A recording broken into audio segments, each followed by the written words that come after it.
When a child is diagnosed with autism, many of us will shake our heads, but not really know what that means for the child, for the family, for friends and relatives. One of the many factors that makes autism challenging is that while a child may follow some general pattern, each child is unique and their response to autism is unique as well. Listen to what these mothers had to tell us. On a personal level, the biggest challenge for us has been safety. Having a child who does not really understand danger, jumping in the river is a bad idea, or running off across the road without looking is a bad idea. That's been very challenging and very scary as a parent.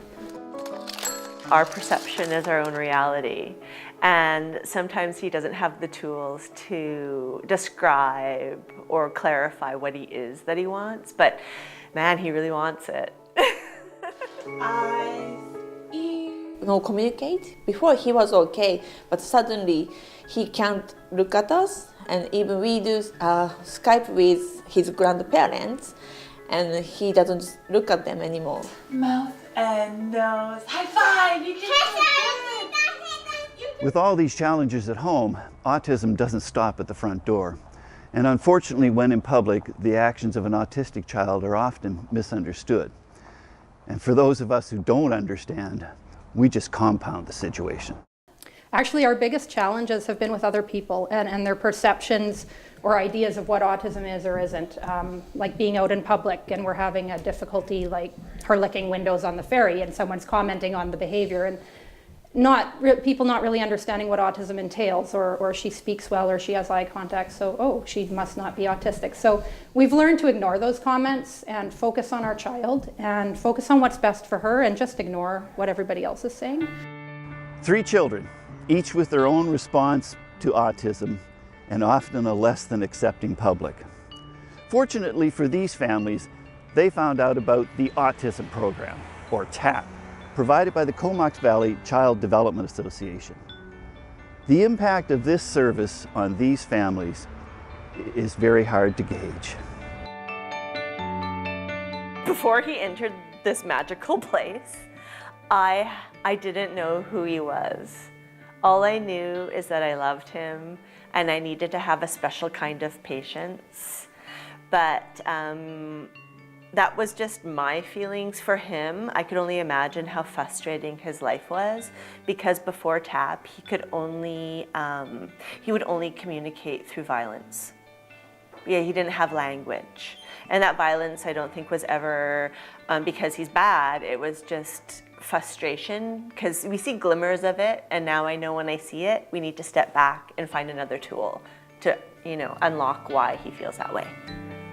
So yeah, life has gotten so much better for all of us. He enjoyed to come here to do some stuff, and also he could get like basic skills, and even, of course, speech and talking and connect to people. Well, we've noticed huge improvements in self-regulation. That's probably our biggest improvement, and also self-awareness. And she's also increased in her social skills and her safety skills. As a family, TAP is really great at involving the whole family and having team meetings and seeing what the whole family needs in order for their child to succeed. If there is a shadow on the TAP program, it's cast by an old building that can no longer live up to its task. So to begin with, it's really just the size. It isn't big enough for us to accommodate all of the kids that require the service. We have some challenges around the light. It's in the ground floor of our building, and it really isn't providing a lot of natural light for kids. It's particularly challenging with our older children because the space is small. We have tiny chairs. It's kind of cluttered, and kids with autism often are distracted by clutter. So it really is needing a bigger space and one that's calmer. This is all about to change. The Comox Valley Child Development Association has taken on the project of building a new home for the Autism Program.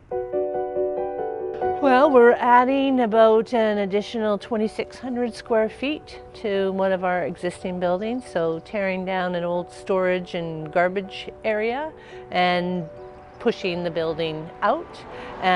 We're very excited that we're going to have the building designed right from the bottom up, thinking about kids with autism and their needs. So the light, the way that the environment is structured, how we will equip it, it'll all be designed with those kids' needs in mind. Soon, TAP, the autism program, will have a new home at the Comox Valley Child Development Association. In the meantime, in these 3 families with children with autism, life continues on an upward curve. My advice for someone just starting on this journey is it's not all doom and gloom. There are so many positives, and if you focus on the successes as well as meeting the challenges, it just makes it so much easier to handle, because the successes are so huge when they happen. At the Comox Valley Child Development Association, I'm Mark Hanley.